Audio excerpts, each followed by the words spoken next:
I'd like to call the July 5th meeting of Gloucester County Board of Supervisors to order. Ms. Steele, will you call the roll? Okay, Mr. Gibson is absent. Dr. Orth? Here. Mr. Smith? Here.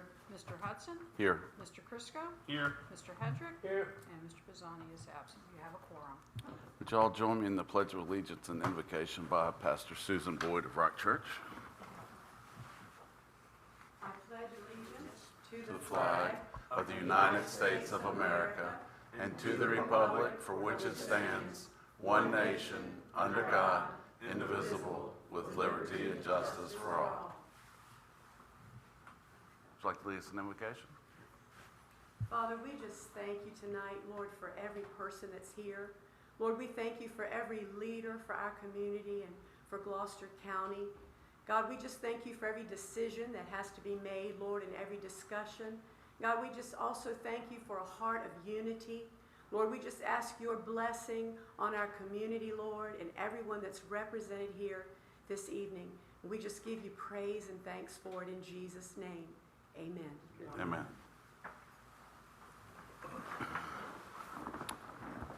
Next item on the agenda is approval of the minutes from February 21st, March 7th, and March 15th. So moved. Second. All in favor? Aye. Move to the adoption of the agenda. Mr. Chair, I think we should remove item D and place that on our July 18th meeting. Or so that future meeting. For a future meeting, such that all board members can be here. Other than that, I have no other changes for the agenda. Is there a second? Second. All in favor? Aye. Approval of the consent agenda, there is none. Matters presented by the board. Dr. Orth. Yeah, just one item. A few weeks ago, I went to the opening of the new facility for the Bay Aging over behind Food Line, and that is just an absolutely wonderful facility. Surprisingly, there with 65 units, they have a waiting list of over 100 people for that facility, which really shows the demand for affordable housing. This is an age-restricted, 55 or over. And so I think when you look at these people that are in these communities, I think you recognize that there are a lot of people that are struggling in today's world. And having affordable housing like what we see here in the county is really phenomenal. And I know, we've got the apartment complex up the road that some people kind of denigrate a little bit. But I think we need to understand that these are facilities that are for people that just don't make a lot of money. And they're good people. They're hardworking people. And I think that we need to do more to encourage affordable housing in this county for people like that. Again, this one that we went is age restricted. The other one they have, which is next door to that, I mean, the waiting list for these facilities is just unbelievable. And I'm hoping that maybe, we can, because I mentioned they have an extra piece of property next door. I said, let's push to try to get another facility for them or to build, because there's a need for it. It's amazing. I think you don't know it because these people lay hidden in our backyards. And, when you hear about stories of people coming here and the facilities they have, it's very heartwarming to have a place that they can go to that's well done, built well, and well taken care of. Thank you. Mr. Chriscoe. Thank you, Mr. Chair. I just wanted to bring the attention to the board for something that we should start to think about and contemplate. I know we made the change this year for the elderly folks and changing the amount of money that they can have in assets. My concern is some of these folks are living in a house, maybe own an adjacent lot, and that adjacent lot is pushing them over the threshold where they actually have to borrow money on that lot because their income that they have in this home and a lot that they own next door or other properties can cause them to have to borrow money on those other properties in order to make their tax payments for the home that they live in. So I think we need to look at that in the near future before we get into budget time next year to see what other options are available, maybe bring in the Commissioner of Revenue to that discussion, because there are folks in this community who are not qualifying because they may own another piece of property outside of the home that they live in that pushes them over that threshold for total assets. Yeah, I think it's a great idea. I think we should look at every opportunity to help the people that are in need. And in situations like that, I think that's a great idea to look at, how we can be more helpful to those people that, can maybe not qualify, but qualify if we look at how they report their income. Right, because it's an income-based thing, but then if you have assets totaling X amount of money, then you automatically get kicked out, where if your only income is Social Security, then that's gonna be, could become a challenge. And I'm not saying we change it, but I'm saying we should probably investigate and look at what we're currently doing and see if there's any other options. And I think that's an issue that none of us really are fully aware of, is that there are a lot of people that rely only on their Social Security check. And in many cases, it's not a lot. And, you know, we tend to think that, you know, the economy is growing and people have stock and invest in all that, but there are an awful lot of people that have been in jobs that never offered a retirement program and, you know, minimum wage or whatever for all those years. And Social Security is all they have. And, you know, they've got Medicare, but, you know, Medicare only pays part of their doctor's bills. You know, many of us can afford Medicare C, but a lot of those people can't because it's expensive. So, yeah, Mr. Chriscoe, I think that's a great idea. Let's maybe look at how we can continue to help the people who are in most need in this county. I can do that now. I was on waiting for discussion, but I can do that now too. Yeah. I think the other thing too that we need to look at for next year is this meeting for the last several years, the first meeting in July has been kind of an issue. And I think maybe we ought to look at when we're planning for next year is just holding the meeting on the work session day in July and not having the first meeting, and just changing that as our regular meeting to the third week in July as opposed to a work session. Just moving it so that this 4th of July holiday, when we have a lot of people already traveling and out of the area, it might just be easier to do it that way. So I think we should look at that as well. You're full of great ideas tonight. We're going to consolidate, and if it's longer, but it'll be July. No, that's all right. That's correct. Ms. Steele, County Administrator items.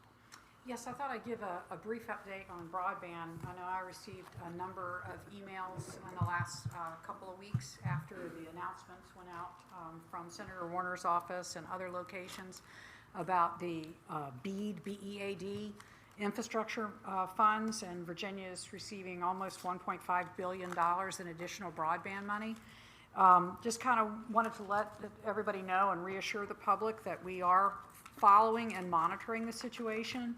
Each state deals with these allocations differently, and so Virginia will still be following and or using the Department of Housing and Community Development, the VADI, distribution program, but they are looking at how to do the rules differently, and so they've asked for public comment, and we're just waiting to see what's going to come out of that, and hoping that we will benefit where we haven't been able to in the past. Also, an update on open broadband. They've had some issues with and you may have read this in the paper because Matthews has the same, it's the same provider, with the signal not going through the trees as it was promised to do by the provider of the equipment.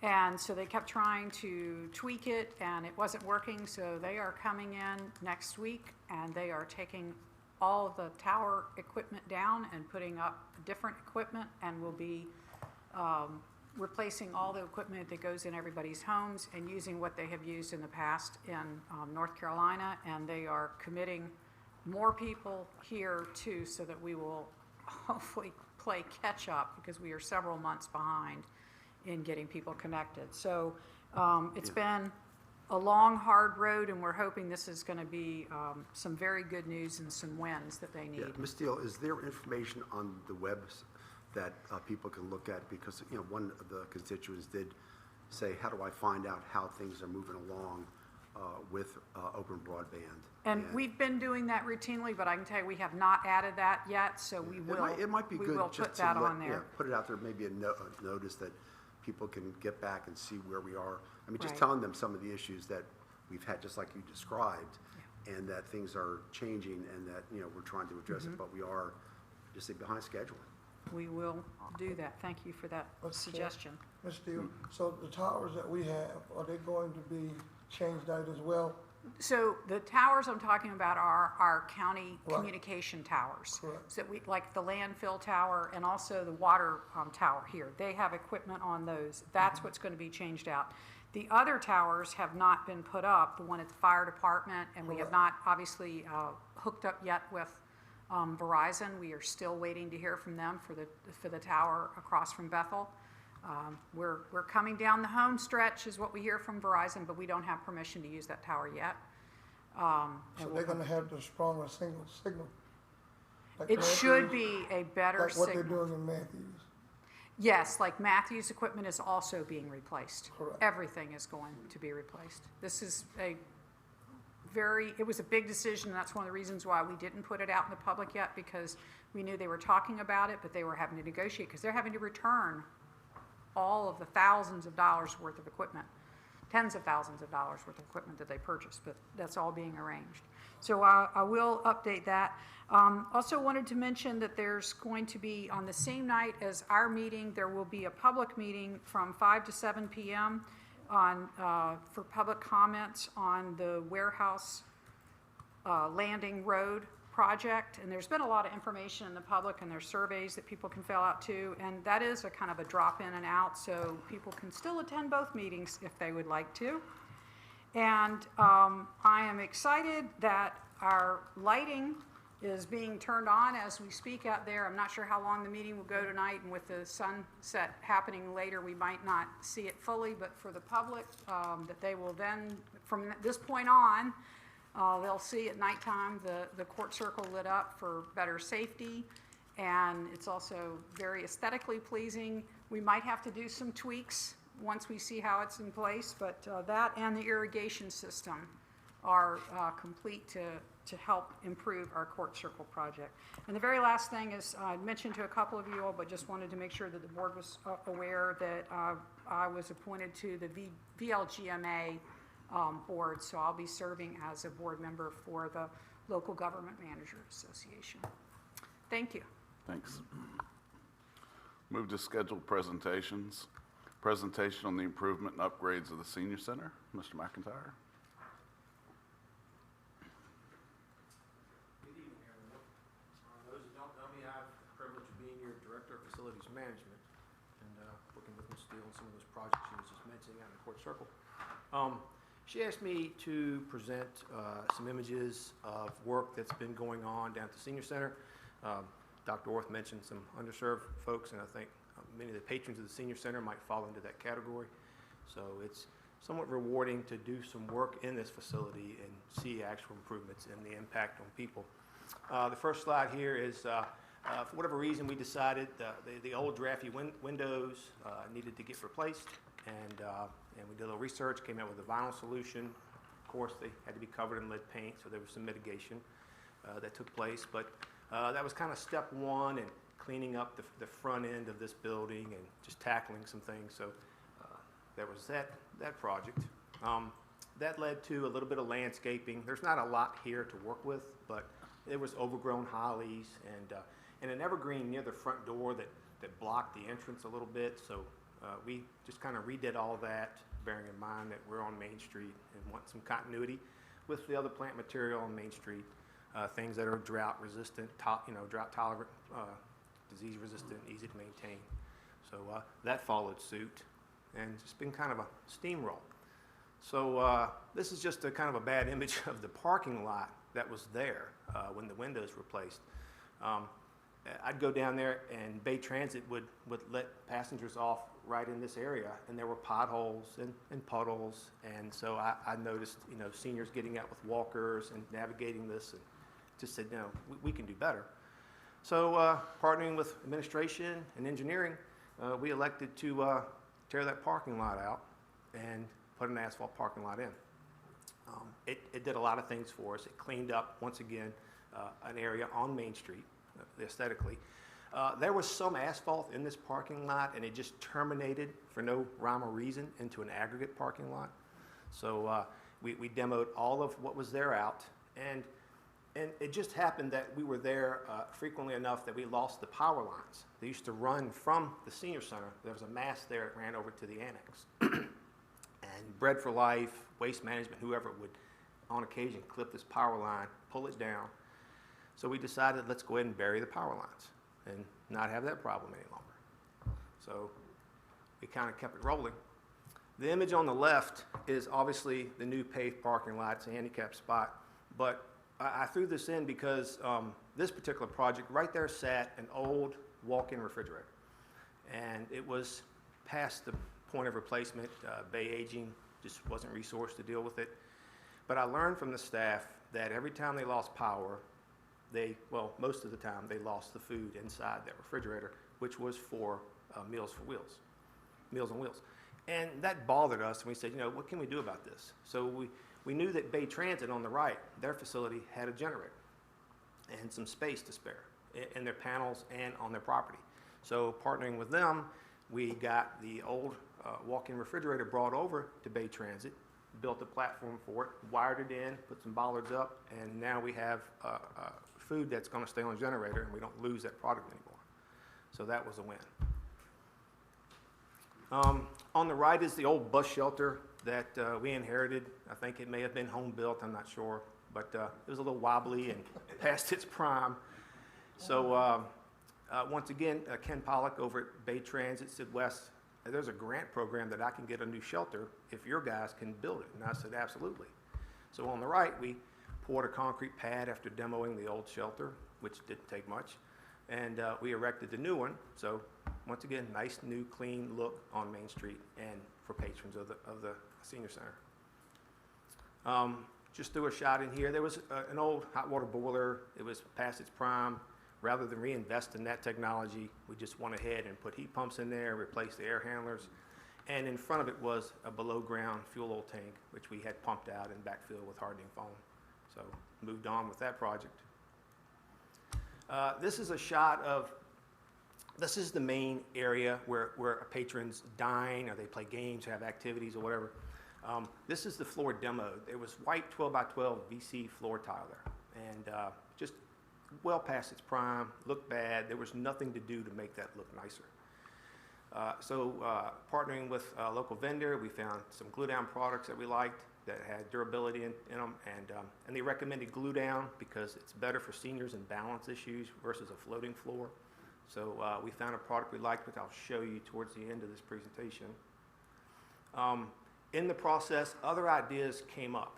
So one of the reasons we were down there was to address some issues with restrooms, and there just weren't enough of them. So in the process, the staff at Bay Aging said, hey, we could use some dry storage space. We don't have anywhere to store foods, the non-perishables, and so we built this closet for them. And that was exactly what they needed. Then we got into the restrooms. On the left are a couple of our guys, Wade and Mike. They're doing some demo on what was a men's room. And then the finished product is on the right-hand side.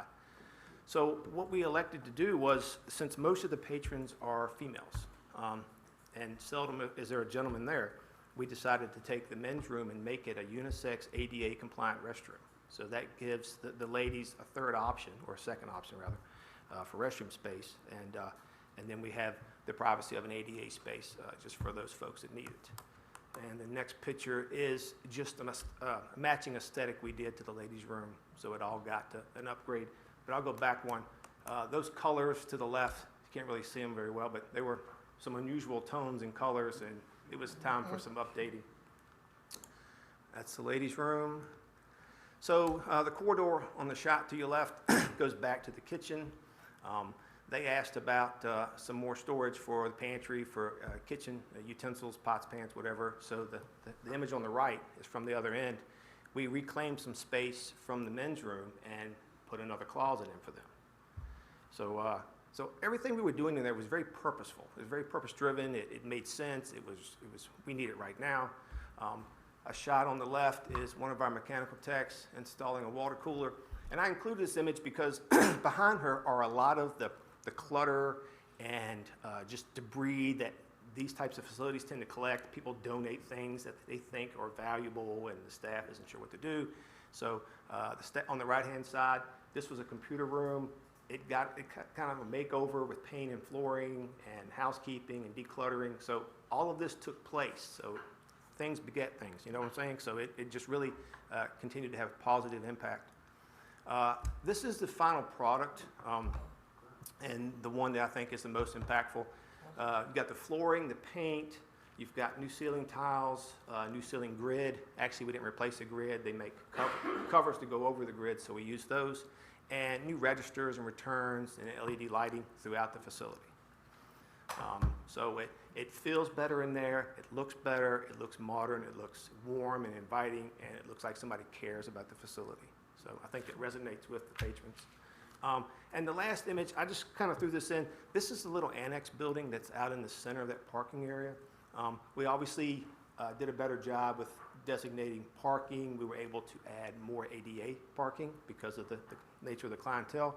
And this building got a new roof a few years ago, and we cleaned up the exterior. There was some mastic on it down at the base, about 2 foot up. Nobody knows what it was, but we were able to get it off and clean it up. So, but that's the end of the slides, and I'm willing to answer any questions that you might have about what's been going on there, or anything else you'd like to hear about. I mean, it looks much better, more Yes, sir. inviting, as you said. Yeah. Look, y'all did a great job. Well, thank you, sir. If We I have- can, Mr. Chair, too, Yes, sir. besides wanting to thank Wes and his staff for all the work that they did of stretching the dollar, because they're so talented, and the board appropriated the funds that we had in a reserve account. They made those dollars stretch, whatever they can do in-house they have. One of the things that's not going to be happening until near the end of July, just because of supply problems, excuse me, are the new main doors. And right now, coming into 2 solid metal doors that you don't even know whether you should go into or not is not inviting. And if you're on the inside and you're the staff working or whoever, you don't know who's coming in. And so those doors will be replaced. Yeah, you can see them right there. Thank you, on the picture on the left. They'll be replaced with window doors so people can see. It also provides a lot more light into that hallway. The other funds that we have, you can see that the brick is painted in some places and not, and the other block is, and the brick is not, and we're going to fix that and paint all of it, and it will look much nicer on Main Street. And then the kitchen is also to be improved. So whatever sort of leftover money, we're trying to pinch as many pennies as we can. They've already put a new HVAC unit in there. Mini because split. Mini split, thank you. I was Yes, going ma'am. to say multi-split, I knew that one right. Mini split, because they had a window unit air conditioning, and they couldn't keep up. When they're in there cooking and it was hot, or heating the foods and things. And really eager, we will be contacting the board about an open house so that you can come, and we're going to wait until those doors are in, and we'll see about a few other things with the kitchen. I think this is a great place for the board to maybe look at a future retreat space. It's right here on Main Street, kind of get away a little bit and utilize it beyond the time that the seniors are there. Yeah. So thank you all very much. Thank you very much. Great job. And the seniors are so happy. They are the people who use the facility, and we're hoping it will kind of lighten it up, and the other people might think, hey, this is a pretty nice place to go. Thank you all very much. Thank you. Thank you. Next item on the agenda is the citizen comment period. If you'd like to speak, come up, state your name and magisterial district. This is my first time doing this, so if my voice kind of quivers, I apologize. So we're good, you get 3 minutes. Okay. And first you have to say your name and which district you're from, okay? I don't know the district number. Say your name. Tina Edens. Okay, and do you live in Gloucester? I do, I live in Hayes. Well, Hayes, okay, it's probably Abingdon. Okay. Could be Gloucester Point or York. Well, Providence Road. Depends on which side. But anyway, go ahead. I know what district you live in, Tina. Yes. It's Gloucester Point. Oh, but see, they love you. Thank you. Well, I appreciate everything that y'all have done, and thank you for letting me speak. As I said, my name is Tina Edens, and I have been a resident of Gloucester County for over 26 years. I was raised here. I'm coming to you with a concern that recently happened to me. On May 17th at 5:23 a.m. in the morning, my husband woke up out of a dead sleep with a massive chest pain and pain going down the left side of his arm. Of course, my worst fears were going through my head, and I immediately called 911 for rescue, for an ambulance to come and take my husband to the hospital. They informed me then, hey, we are en route. I got him up, got him dressed, got him by the front door, ready to go. Then they informed me that, oh, it's going to be 5 more minutes because we can't find a driver to drive the ambulance to get your husband to the hospital. At that point, I told 911, you can go ahead and dismiss that, let the Gloucester County Police Department know that if they see a 2015 black Toyota 4Runner going down 17, you better follow me to the hospital and issue me the ticket then, because I needed to get my husband medical attention.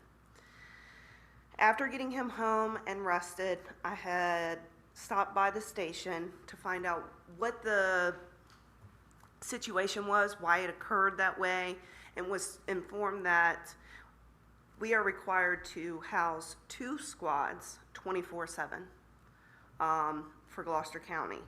And I find that quite interesting, being that our population continues to grow at a rate of 6.43%, and yet we still don't have a full-time fire department here. And I understand that there are monies that are allocated from Gloucester County to pay the nonprofit volunteer service that we have here in Gloucester County.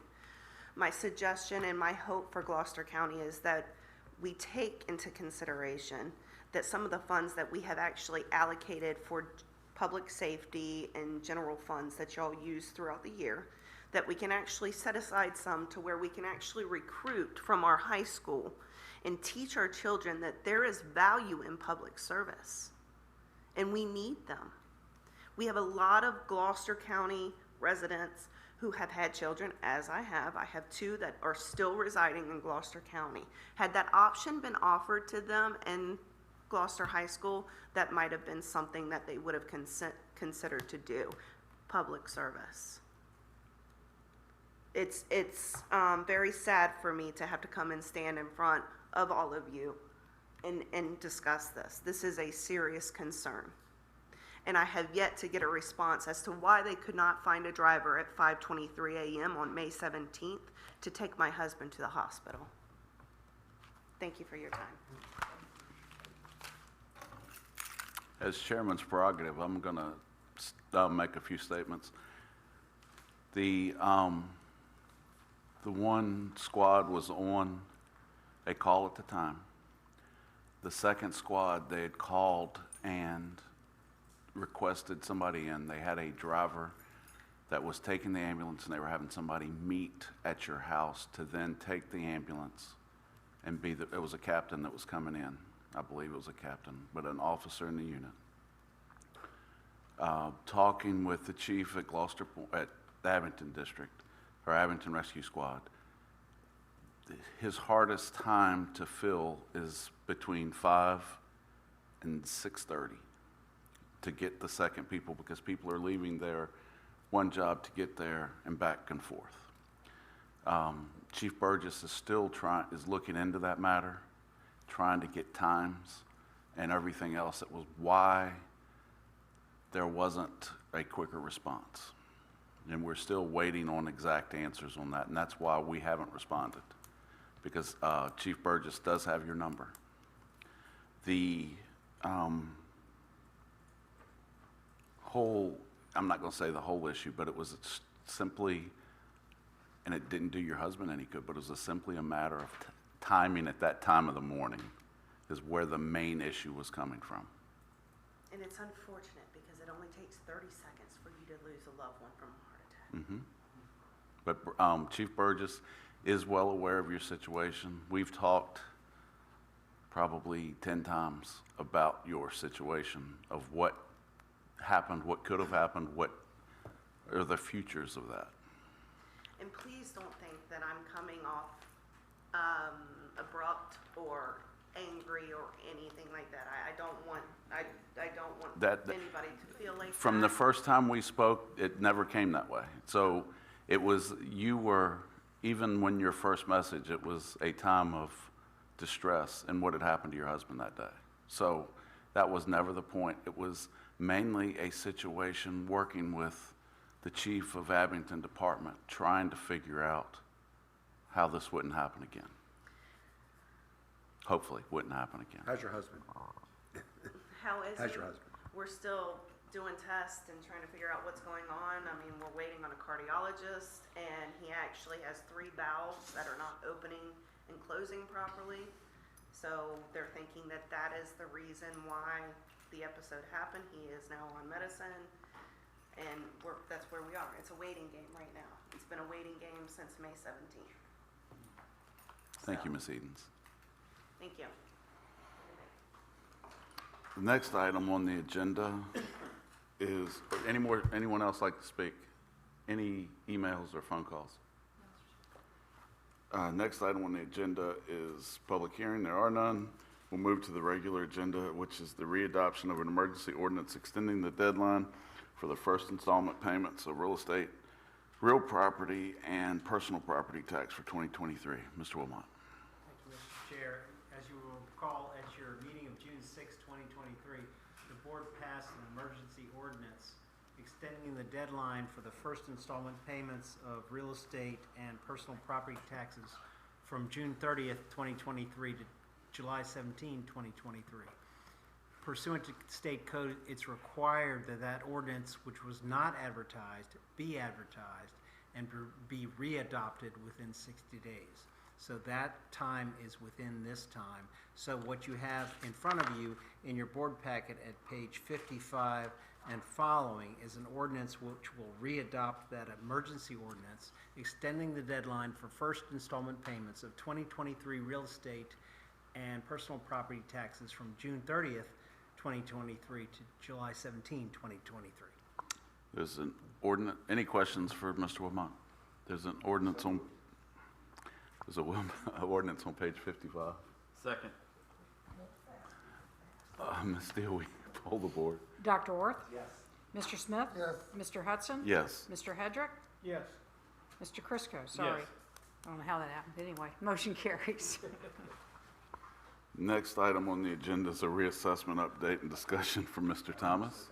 Yes, for Mr. Hedrick. I was on my toes.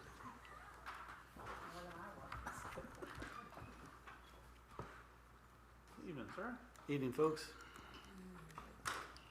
Through you, Mr. Hutson, to the board, Ms. Steele, and Attorney Wilmot, all others, greetings. It's a pleasure to meet with you this evening. I have a very brief presentation. Look forward to any questions or concerns you may have, and would also suggest that you ask them as we go along, rather than wait till the end, and hopefully I'll be able to acknowledge. Not that it bears repeating, but my first slide comes by way of the Virginia Realtor Association, and it tracks the median home price for the state of Virginia from 2019 through May of this year. And please note that the overall increase in the median sale price for this period was $100,000 or 32%. And for the same period as our reassessment, 2020 through 2022, the increase was 27.3%. These increases in sale price for the state of Virginia essentially mirror our experience here in Gloucester County for the same time periods, and that's reflected in the next slide. Oh, I'm sorry. I asked that question earlier. So to give the median, I always like to know the range. I know there's a lot of data. There are a lot of data that go into that, but it'd always be good to look at the box plot of where we are high and low, so we get an idea of where the numbers are. I know it's difficult, but a And median, not, just median is in- always okay. But things change by county, by whatever, and I'm sure that's an amassed of data from the entire state, right? That's every county. Yes. Okay. And I was able to answer your particular request with this next slide. Okay.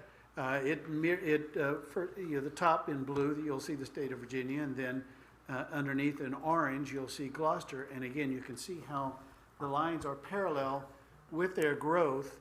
And to answer your question just now with respect to a spread, on any given month, let's say, we can change these percentages from to match the overall increase of, let's say, 28% over the year. But I would say back in 2020, your low would have been in the 170s, and your high would have been, $1 million, somewhere thereabouts. And so add 20% to that. Now you may be at $1.2 million, $1.3 million for a high, and maybe in the 210s. Not much sales below 200,000 these days, which is interesting. And that includes mobile homes, which I don't include in these figures here. These are single-family residences only, dwellings attached or detached, so it could be a condo. So that was that chart, and then just this chart also. These are the percentages. I put this together real rapidly, so it doesn't look pretty. But these are the actual percentages on a year-by-year basis, both Virginia, using Virginia's stats as well as ours below. And you can see how 21, I think, is the more interesting one, whereas with the state, their figures, and these are median sale prices, increased 17% during that year, so that's almost 1.5% per month, whereas ours seem to equal out at 1% roughly a month. You see 11.5 and 12, almost 12.5 there. So that was our experience. And then in the first, let's say, from 2019 to 2020, you see the percentages there. And likewise through 2023. And again, this is the median, because I'm going to show you a chart in a second that shows ratios, assessment sale ratios. And so those reflect a little bit of different experience. So I just didn't want you to get the two confused. But these are those percentages. As we move on, this chart, this is the assessment to sale ratios. And here you see the trend line going in the opposite direction from our previous graphs where it was going up. Now it's going down because we're, again, tracking assessment to sale. And as sale prices climb, one would expect the ratios to drop. And so that's why you see the trend line going down. And please note that the rate, now what's interesting here might be that the ratios for the first 4 months, October, say through January, which represents the time period that the reassessment is solving for and winding down, those average 93%. Whereas as we get now through the first of the year, the average ratio for the subsequent 5 months, including February, equals 90.6%. So already, again, we've seen our ratios coming down. Yes? Thanks, Mr. Thomas. Just, there are a lot of citizens that watch our show here. And maybe for those that may not understand what's going on, what's the importance of the assessment to sales ratio? What does that tell us in these numbers? Sure. That tracks, it's a great tool for the assessor to simply track the market.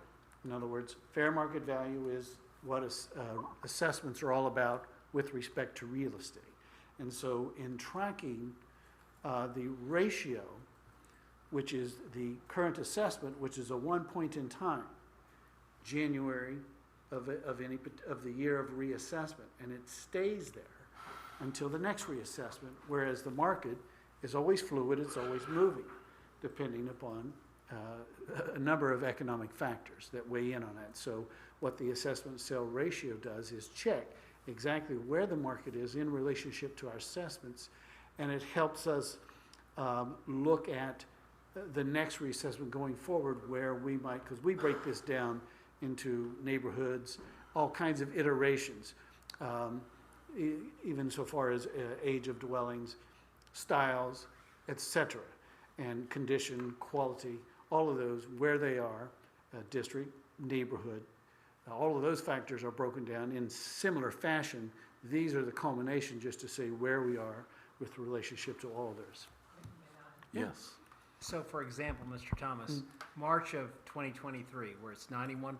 Yep. What you're saying is we're assessing at 91% of market value. Correct. Overall, it's important to keep in mind also that this is for single-family dwellings. Okay. In other words, commercial properties here, not here. Other types of property types are not here. Another question? I just was going to ask, Mr. Chair, just Mr. Thomas, if you would just tell for the audience sake too, again, what the assessor is sort of hoping, what's the range of acceptability of that ratio? Well, like we know if it sure. goes below or above the 2 points, Yeah. that's not good, but sort of like what you're hoping the percentage that we would be at. Sure, and I would qualify that question by simply pointing out that the assessment is as of only 1 point in time. That's 1-1. So for 1-1, you want to solve for fair market value, okay? Which would be 100% is the desired goal. We as we stated prior. We tempered that a little bit, thinking at the time that the market might come down. So our ratios are where, 94 you'll see in January, 97 and 90% the prior, but prior to that, they averaged at roughly 93%. Our target was roughly 94, 95, so we pretty much hit our target. But after that, it's a function of the market as to where your assessment show ratio is. So it's not going to be 97% or 94% for the next 12 months. You see, it's going to vary month to month based upon what's happening in the market. And that's really the point of this presentation as we go forward. I'm just going to show you a couple things. There's not a lot necessarily to report other than what the data will show with respect to breaking out the crystal ball and saying, well, this is going to happen or X, Y, and Z. It is what it is. So we just document it and we use that information going forward when it comes time to do our next reassessment. So, any others? Okay. One point of curiosity again is February, and this kind of leads to a bit of information, which was at 97%. And in light of all the other data and the trending line, you might see that was an anomaly. In other words, no others come close to the 97. A couple do, but not so much. And I'll explain why in a minute. The average for the most recent 3 months, is that right? Yeah, for the most recent 3.5 months, in other words, June statistics is only the first 2 weeks. We don't have the last 2 weeks of June yet. Was 89%. And I think that's important just with respect to where market prices are going. They continue to go up, so the ratio continues to go down, as you can see the trend line. And that represents that 80, if you take February out of the mix, that 89% represents a 4% decrease since where we were in January. So just a point of information. So what happened in February? February is, I think, an anomaly. In other words, the next graph attempts to shed some light. It tracks the same 8.5 month time period as our previous graphs, but with different market.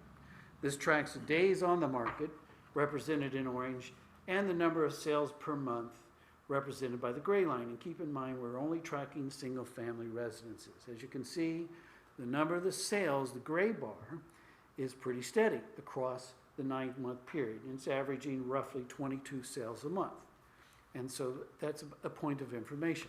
And it's, as you can see, it doesn't vary much, but it does some. You can see in May there were 30, and in April 28 of this year. Number of actual sales of single-family residential properties. But notice what happens with the orange line. In February, the number of days on the market saw a 4-fold increase from January to February. And so that's a bit of a curiosity, and when we set out to answer why, we should first note what it is we're tracking, number of days on the market for property sold. Now, we note in the first 4 months, previous October to January, there were 80 sales, and only one had been on the market over 100 days. And yet in February, there were only 14 sales, 5 of which were over 100 days. So see, what you have now is perhaps the inventory is dwindling. We'll get to that in a minute. But more importantly, you see some of the sales, some of the properties that have been on the market for a long time, and if you have a dwindling inventory, then those are going to eventually sell. And that's exactly what happened both in February and March.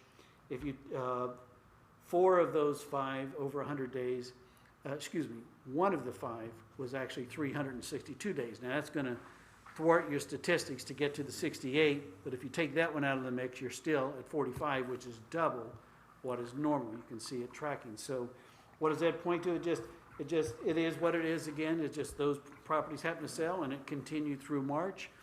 4 of the 28 sales that occurred in March were also over 100 days, and 3 in May of the 30 sales. So, I'm sorry, in April, the 28 sales in April, 23 in March. So these points are means, correct? Yes. Yes. And then May and June, no property sold that had been on the market for 100 days. We're getting back to a normal market as inventory picks up. But then we get to this chart and we see, well, no, the inventory of new homes coming onto the market hasn't picked up. So that's a point of information. Again, if you look at the average of the last July through November, let's say, you'll see how it averages around 22 or 23 again, new inventory, new homes on the market. And then in December and January, it takes a significant drop, but then it somewhat stays down there, okay, for the 6 months to the present. So that's a point of information. And it explains in part why the anomaly in February, again, there weren't, especially in December and January, but 12 new homes on the market. So, well, let's look around if you want to move to Gloucester, and Gloucester seems to be a pretty active market elsewise, given the increase in sale prices. So these are all just points of information, by and large, to help you make a decision. I guess part of why we're here tonight, maybe at least to begin the discussion as to whether or not, I know in January when I was here, there was some desire to perhaps do a reassessment this year. I think that's pretty much gone by the wayside. We were also debating whether or not to even implement the current reassessment, but obviously that occurred. Mr. Wilmot. Mr. Wilmot. So, Mr. Thomas, thank you. Based upon the data from January 1 of this year to now in single-family homes sales, if there were to be a reassessment on January 1, 2024, if the data were to be consistently held out from January 1, 2023 to January 1, 2024 with reference to sales of single-family homes, would you not anticipate an increase in the assessment to make it 95%? I would.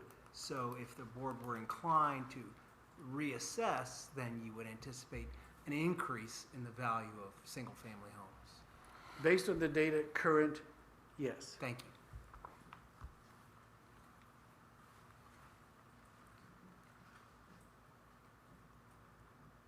Right. The last chart is predicated by this chart, which, and we've sort of already been there, it shows the increase, the 17. What I wanted to point out with this, before we get to the next and last chart, is simply the increase from 2020, which was your last reassessment, through the first year, 2021.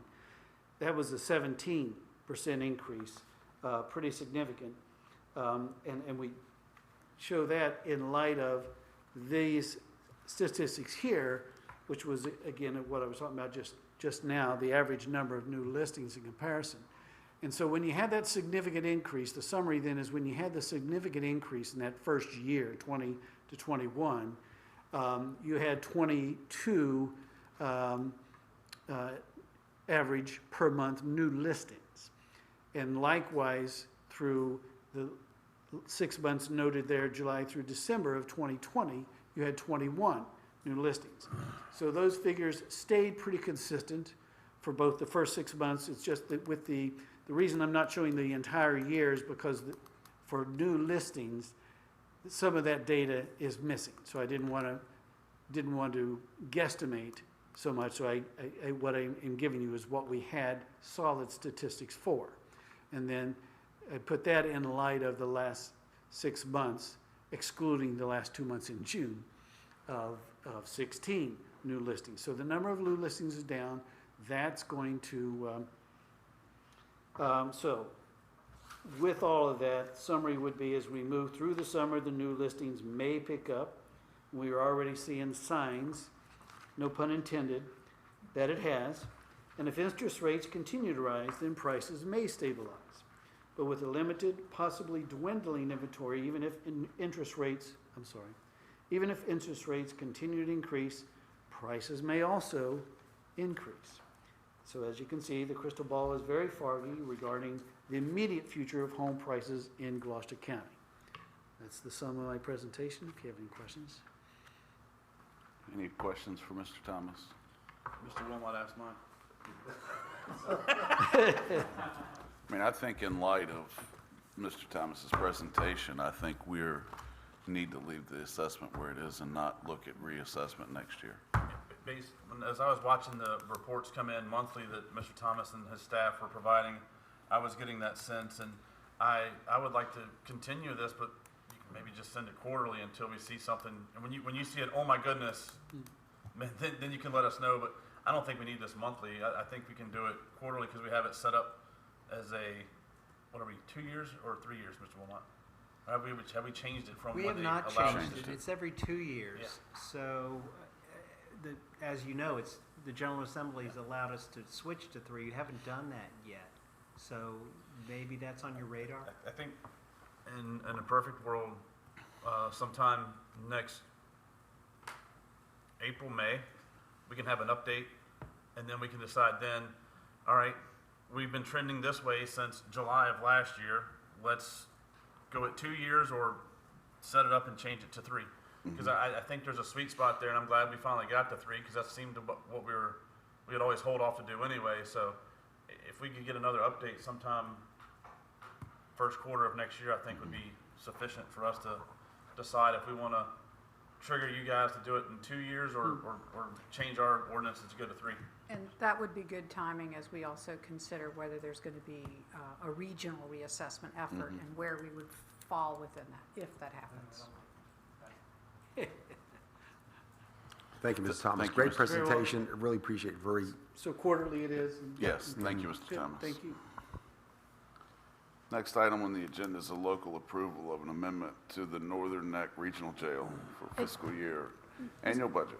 Mr. Chair, if I can just go back to, because I just realized how I said that, made it sound like that we were going to have a regional reassessment of taking all the properties and doing that's not what I meant. I meant efforts of sharing staff, all individualized as always assessments. Totally different situation, I just wanted to clarify. And that's something that the board and the Middle Peninsula, it's something we were requested to do by the board, so.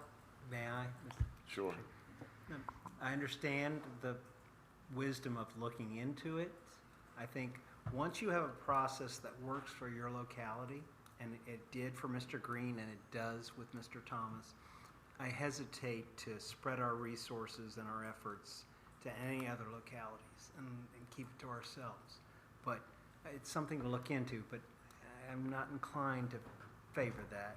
Because, of course, then I'd have to represent perhaps, and we're responsible for other localities' assessments, and we're spreading our resources, might have to hire more people.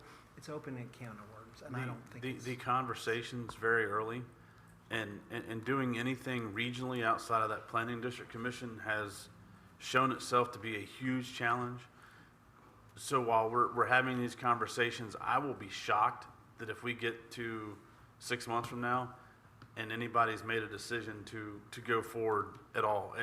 It's going to be a multi-year process with these folks that we deal with, because I've been dealing with them for 12 years, and yeah, it's a process, and probably won't happen until there's some turnover in other counties, because they're just getting poor products from the money that they're spending for this. So they asked us to investigate. And we are blessed. Yes. And so, Extremely blessed. so maybe it'll happen when I'm gone. Thank you. We've threatened all kinds of things Yeah. that Well, they we've cannot seen- take Dan, they will not take Dan, we will not give Dan away. Now, this so. county has had our share of bad products. Yeah. We all know that. So, thank you for letting me clarify that. On the next agenda item, both Mr. Smith and I serve on the regional jail board along with the sheriff, and we had a whole lot more people come through the jail than had anticipated with the budget. So the revenues were up, but the expenses were up also. I think everybody's aware that salaries went up. We also had a large increase in food cost, and also in medical cost, and just other supplies, fuel and things. So the request is to amend the budget, and of course that is done by each locality. And there is a resolution for your consideration. On page 65. Yes, on page 65. So moved, Mr. Chair. Ms. Steele, will you poll the board? Mr. Smith? Yes. Mr. Hutson? Yes. Mr. Chriscoe? Yes. Mr. Hedrick? Yes. Dr. Orth?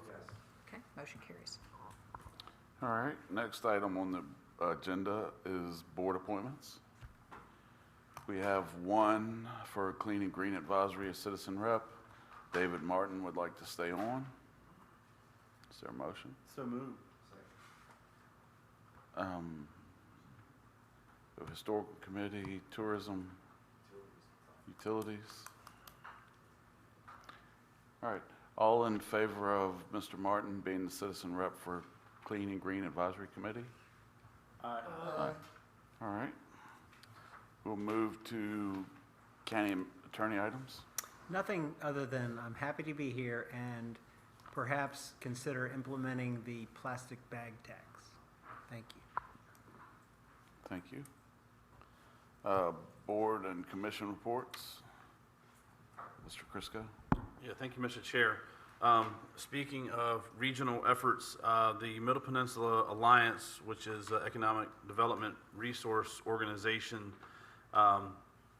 we have garnered our IRS okay. So we are out of IRS jail, and I've scheduled the first meeting as I am the acting chair of that organization. We'll be meeting July the 12th, hopefully, if I can get a quorum there, to discuss how we're going to reconstitute this organization and get it moving forward. Just want to give you all an update. Thank you. Anyone else? Okay, supervisor discussion. I'm happy to be here with Mr. Wilmot.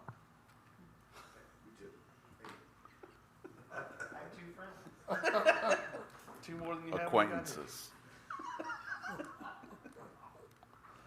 All right. Next item is a closed meeting. There's a motion on page 82. Mr. Wilmot, would you read us into closed session?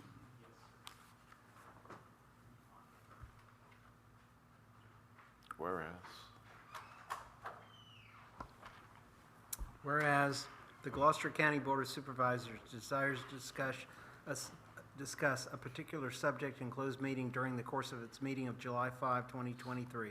And whereas the nature of the subject is potential disposition of an interest in real property identified as tax map number 45-523A RPC number 12425 and tax map number 45-526 RPC number 19689, former county garage on Route 17 pursuant to Virginia Code Section 2.2-3711A3. Now therefore be it resolved that the Gloucester County Board of Supervisors does hereby convene in closed meeting for the purpose herein expressed pursuant to the legal authority herein recited.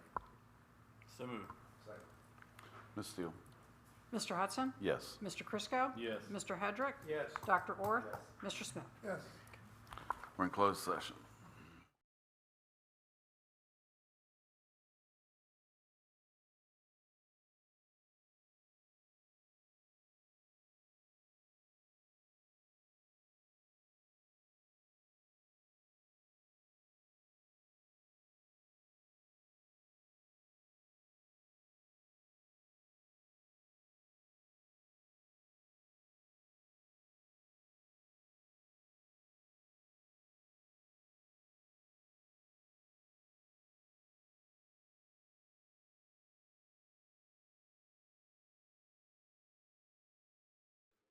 Mr. Wilmot, would you read us back into open session? Whereas the Gloucester County Board of Supervisors has completed its discussion in closed meeting and now desires to continue its open meeting, and whereas only public business matters lawfully exempted from open meeting were heard, discussed, or considered during the closed meeting, and the only subjects heard, discussed, or considered in said closed meeting were the matters identified in the resolution by which it was convened. Now therefore be resolved that the Gloucester County Board of Supervisors does hereby reconvene an open meeting at its meeting of July 5, 2023, and certifies the matter set forth in Virginia Code Section 2.2-3712D. So moved. Ms. Steele? Mr. Chriscoe? Yes. Mr. Hedrick? Yes. Dr. Orth? Yes. Mr. Smith? Yes. Mr. Hudson? Yes. There's only one other item on the agenda. So moved.